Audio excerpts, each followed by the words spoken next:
Good morning, all my dear students. How are you all? I hope you all are fine and healthy at your home. Now we have to start our lesson number 3. MS Access मतलब database management system. Now, first, introduction to MS Access 2007. MS Access 2007 सीखने के लिए first we have to learn about what is database. अगर हम database समझेंगे तो ही हम MS Access में कुछ कर पाएंगे. Now what is database? In a simple words, a large collection of meaningful data is called a database.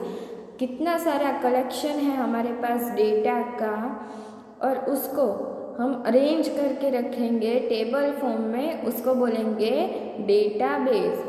Information in its raw form is called data. कोई भी इंफॉर्मेशन को हमने रो फॉर्म में कलेक्ट करके रखी है उसको बोलेंगे डेटा. और कितना सारा डेटा हमने अरेंज करके टेबल फॉर्म में लिया है उसको बोलेंगे database. This data can be arranged simultaneously for easy access. System wise data को अरेंज करके रखा होगा उसकी इंफॉर्मेशन निकालने के लिए ताकि हमको वो इजीली अवेलेबल हो जाए. Organised collection of data is called the database. अभी डेटाबेस को मैनेज कौन करता है? DBMS, database management system. Once data has been processed, it becomes meaningful information. Thus you have created a database. Database क्या है? Simple form में एक बड़ा सा टेबल है जिसमें हमने मीनिंगफुल डेटा स्टोर करके रखा है. फॉर एग्ज़ाम्पल मैं जो अटेंडेंस लेती हूँ क्लास में उसका रजिस्टर है तो उसमें फर्स्ट GR नंबर होंगे, फिर बाद में क्या होगा? आपका नाम होगा, उसके बाद आपका फ़ोन नंबर्स होंगे, उसके बाद आपका एड्रेस होगा, उसके बाद आपका बर्थ डेट होगा, स्कूल ज्वाइनिंग डेट होगा. तो ये क्या है? It is a one type of database कि मुझे मेरे क्लास के स्टूडेंट की सब इंफॉर्मेशन चाहिए तो मैंने वो अरेंज करके रखी हुई है. It is a simple example of database. Next, managing the database. Every database needs to be manage and update regularly. मतलब एवरी डेटाबेस को अपडेट करना ज़रूरी है. मतलब मेरे पास रजिस्टर में आपका एड्रेस अगर लिखा हुआ है या फिर फ़ोन नंबर लिखा हुआ है तो अगर आपका फ़ोन नंबर चेंज हुआ या एड्रेस चेंज हुआ, आपका घर एड्रेस बदल गया, आपने घर चेंज कर दिया है तो मुझे उसको चेंज करना पड़ेगा तो ही वो मेरे काम आएगा. अगर पुराना फ़ोन नंबर या एड्रेस मैंने रखा हुआ है तो वो यूज़लेस हो जाएगा. मतलब उसके पास से कोई मीनिंगफुल इन्फॉर्मेशन मुझे मिलेगी नहीं. I hope you understand that. Second is creating a database. Database बनाएंगे कैसे? तो उसके दो तरीके हैं. कंडक्टिंग सर्वे. कंडक्टिंग सर्वे मतलब क्या? फॉर एग्ज़ाम्पल अगर मुझे आप मेरे क्लास में सबकी हॉबीज़ जाननी है तो मैं क्या करूँगी? एक एक को पूछूंगी हॉबीज़ और फॉर्म भराऊंगी और वो फॉर्म में आप अपनी हॉबीज़ लिखोगे और मैं वो डेटा कलेक्ट करूंगी और बाद में उसका डेटाबेस बनाऊंगी. तो ये मैंने क्या किया? सर्वे किया कि मेरे क्लास में कौन से बच्चे की हॉबी क्या है. और दूसरा तरीका है कैप्चरिंग द डेटा. मतलब मैं कहीं से वो इन्फॉर्मेशन निकालूंगी, आपके मम्मी पापा को पूछूंगी, आपको पूछूंगी, एक डेटाबेस तैयार करूंगी, मेरी बुक में लिखूंगी. ठीक है, तो वो मैंने क्या किया? आपके पास से डेटा ले लिया और उसका क्या बनाया मैंने? डेटाबेस. और सबसे बड़ी बात है डेटाबेस बनाने के बाद उसको मैनिपुलेट करना. डेटा को मैनिपुलेट करना ज़रूरी है, मतलब अपडेट करना ज़रूरी है. उसको सॉर्टिंग करके बनाना ज़रूरी है। फॉर एग्ज़ाम्पल मेरे रजिस्टर में मैं किसी भी तरह से नाम लिख दूँगी तो मुझे वो डेटा एक्सेस करने में अगर मुझे किसी का नाम ढूंढना है तो बहुत प्रॉब्लम होगी। पर अगर मैंने A to Z वाइज मतलब असेंडिंग ऑर्डर में आप सबके नाम लिखे होंगे तो मैं उसको जल्दी ढूंढ पाऊँगी किसी का भी नाम। तो इस तरह से उसको सॉर्टिंग करके रखना, मैनिपुलेट करके रखना, इट इज़ कंपल्सरी, तो ही डेटाबेस का कोई मीनिंग रह जाएगा, वरना हमको इन्फॉर्मेशन निकालने में बहुत देर लग जाएगी। Now advantages of electronic database, मतलब एडवांटेज क्या है हम अगर डेटाबेस बना के कंप्यूटर में रखते हैं तो first, large amount of data can stored easily, कितना सारा डेटा होगा तो वो अरेंज करके रखने में, सेव करके रखने में कोई प्रॉब्लम नहीं होगी। Second, data can B rearrange easily, data को अगर मुझे रीअरेंज करना है, दूसरी बार सॉर्टिंग करना है तो वो बहुत इजीली हो जाएगा। Database reduce data redundancy, what is data redundancy? Duplication of data, अगर आपका नाम 2 बार आ गया मेरी लिस्ट में तो मुझे उसको डिलीट करना बहुत इजी रहेगा।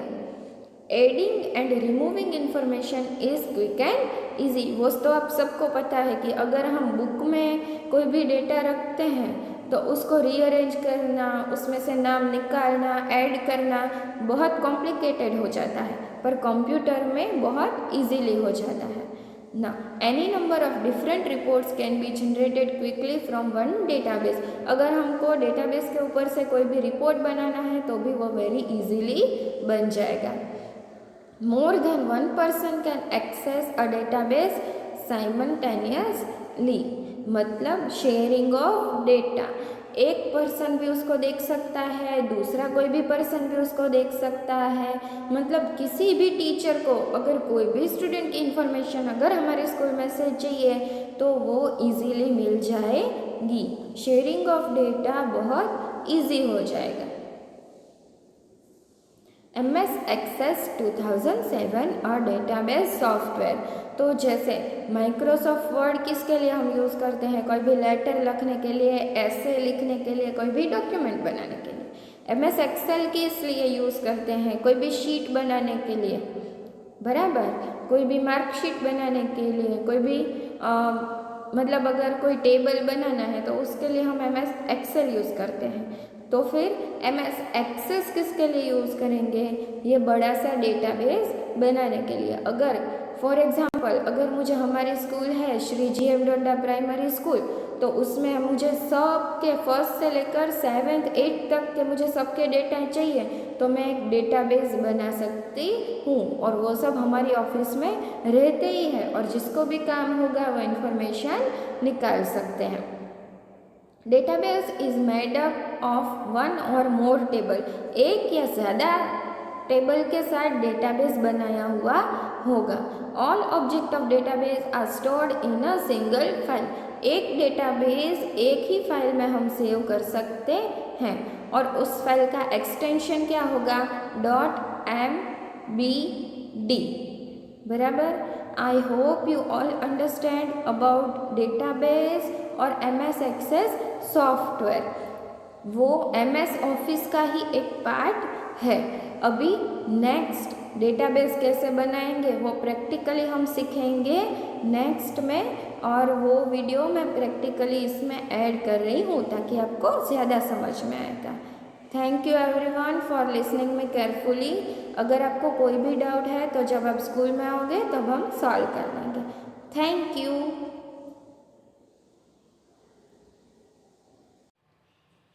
Hello students, now we are learning how to make database in computer।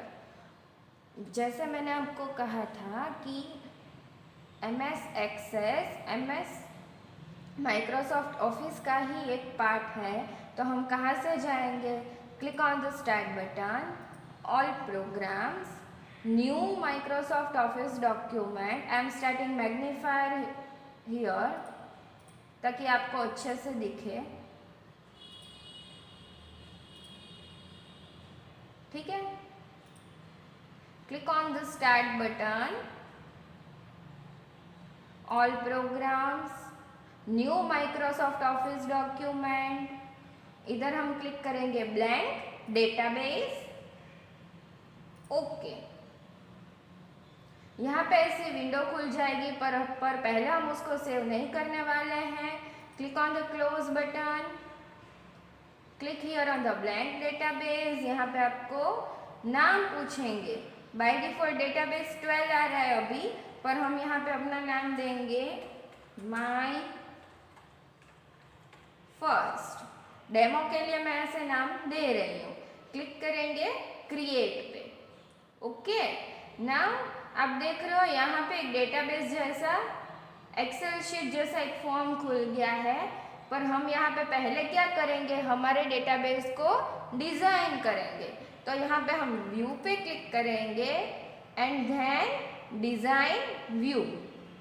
हमको अपने टेबल का नाम देना है, तो मैं क्या नाम दूंगी अपने टेबल का, मैं आपको स्टूडेंट का एग्जाम्पल दे रही हूँ, तो मैं यहाँ पे लिखूंगी स्टूडेंट्स 1, ओके ओके। अभी आप देख रहे हो ऐसा यहाँ पे फॉर्म दिख रहा है डिजाइन व्यू, मतलब हेडिंग कैसे देंगे। यहाँ पे आपको ऑप्शन दिख रहा है प्राइमरी की। प्राइमरी की मतलब व्हाट, हर रिकॉर्ड को हम एक यूनिक नंबर देंगे ताकि अच्छे से ढूंढ पाए हम। फॉर एग्जाम्पल मैंने आपको बोला था कि आपका GR नंबर, स्कूल शुरू हुई है तब से हर एक स्टूडेंट का GR नंबर अलग होगा, ताकि 10 साल पहले जो स्टूडेंट यहाँ पे पढ़ के गया है उसका भी नंबर अलग होगा, यूनिक नंबर। प्राइमरी की मतलब यूनिक नंबर। तो यहाँ पे हम लेंगे GR नंबर,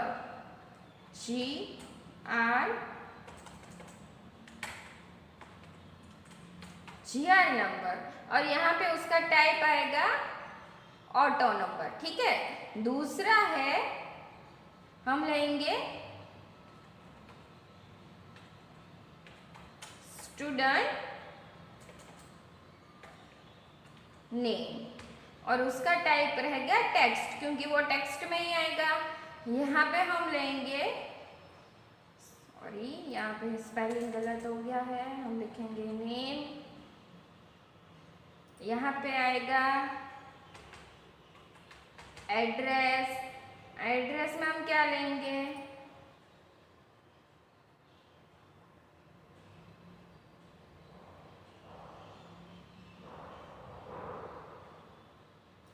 टेक्स्ट, ठीक है।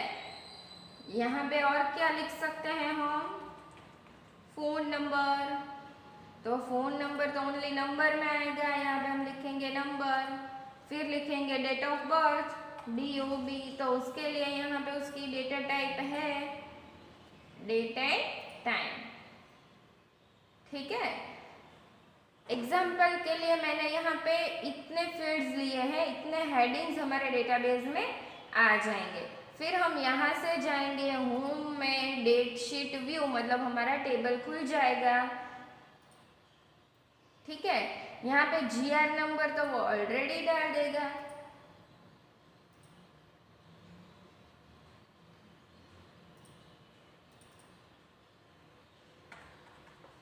मैं यहाँ पे डाल रही हूँ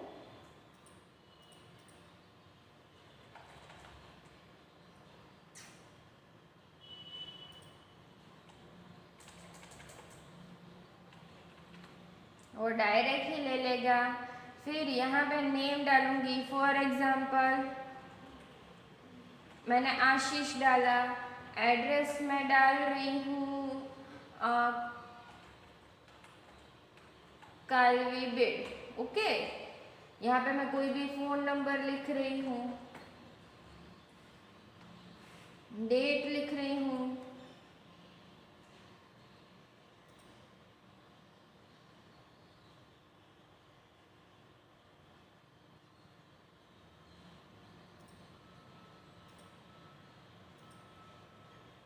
(23/3/2010), ओके। यहाँ पे 1 नंबर ऑटोमेटिकली आ गया। यहाँ पे 2 नंबर में मैं ऐसे लिख रही हूँ दिनेश, एड्रेस लिख रही हूँ, कोई भी नंबर डाल सकते हैं। अभी मैं कोई भी नंबर डाल रही हूँ, ठीक है।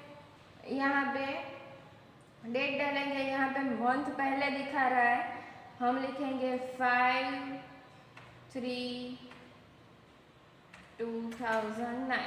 ओके, मैं लिख रही हूँ ज़ैनब। ओके, कोई भी एड्रेस लिखेंगे,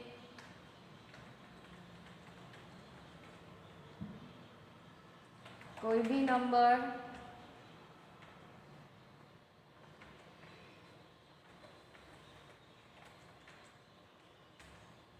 ओके। ये फॉर एग्जांपल मैंने ऐसा टेबल यहाँ पे बनाया है। ओके, फिर हम क्या कर सकते हैं, उसके बाद यहाँ पे मुझे दिया गया है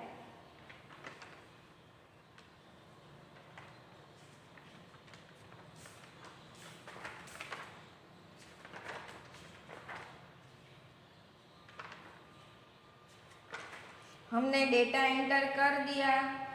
रीअरेंजिंग डेटा मतलब अगर मुझे यहाँ से डेटा को अरेंज करना है, मैं अरेंज कर सकती हूँ, ठीक है। सॉर्टिंग कर सकते हैं, फिल्टर कर सकते हैं। फिल्टर कैसे कर सकते हैं, अगर मुझे ए नाम से ही कोई चाहिए तो मैं यहाँ पे खाली आशीष रखूँगी, ब्लैंक भी निकाल दूँगी, ओके दे दूँगी। मुझे खाली किसका रिकॉर्ड दिखेगा, आशीष का। ये हमने यहाँ से क्या किया, फिल्टर किया। जिस पे भी आप राइट क्लिक करोगे वही डेटा आपको दिखेगा। मतलब जिसके DOB 3 से 23 डेट है, अगर मुझे वही डेटा चाहिए तो मैं यहाँ से ले सकती हूँ कि जिसकी भी डेट 23 है, मुझे वो डेटा चाहिए तो मुझे यही एक डेटा दिखेगा। इससे क्या होगा, अगर हमें कोई भी रिकॉर्ड ढूंढना है तो हमें बिल्कुल आसानी हो जाएगी। यहाँ से आप फिल्टरिंग भी कर सकते हैं।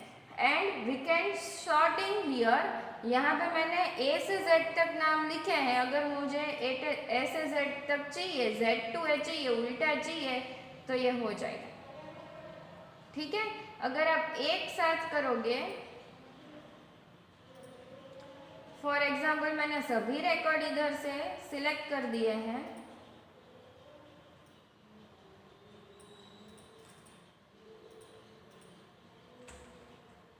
ठीक है। और मैं यहाँ से फिल्टर दूंगी A to Z, तो ऐसे ही रहेगा। अगर मैंने यहाँ से फिल्टर दिया Z to A तो देखो सभी रिकॉर्ड बदल जाएंगे, ताकि रिकॉर्ड वही का वही रहे और सॉर्टिंग भी हो गया। अभी हमें देखना है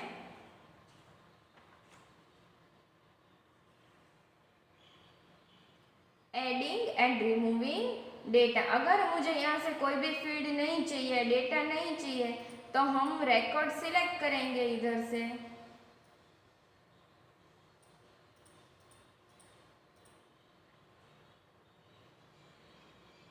और वो डेटा डिलीट कर सकते हैं। या तो फिर हम कहाँ जाएंगे, व्यू में से, डिज़ाइन व्यू में से, अगर मुझे ये नहीं चाहिए, डिलीट कर दी मैंने रो, यस, तो वो फील्ड ही डिलीट हो जाएगा। यहाँ पे डेट शीट व्यू में देखो डेट चली गई। ऐसे हम डेटा ऐड भी कर सकते हैं एंड डेटा रिमूव भी कर सकते हैं। अभी हमको सीखना है क्रिएट, मतलब मैंने ये टेबल सिलेक्ट किया, अभी मुझे उसका चार्ट चाहिए या फिर मुझे उसका रिपोर्ट बनाना है, फॉर्म डिज़ाइन करना है, ठीक है, तो हम वो कर सकेंगे। ये फॉर्म, तो देखो ये फॉर्म व्यू में आ गया, जैसे हम कोई भी फॉर्म भरते हैं वैसे आ गया। फिर मुझे चाहिए क्रिएट में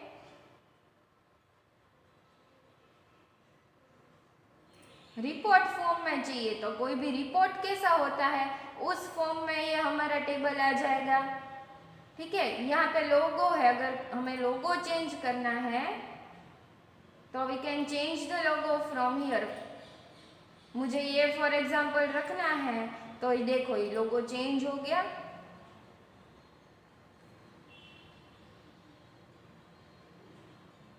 ये फॉर्म व्यू में भी आ गया, ठीक है। अभी के लिए इतना काफ़ी है। जब हम मिलेंगे स्कूल में तो इसका भी प्रैक्टिकल करेंगे तो आपको ज़्यादा समझ में आएगा। ठीक है, अगर कोई भी चीज़ आपको समझ में नहीं आती है तो आप नोट करके रखिए, जब स्कूल खुलेगी तो हम कर लेंगे। Thank you everyone.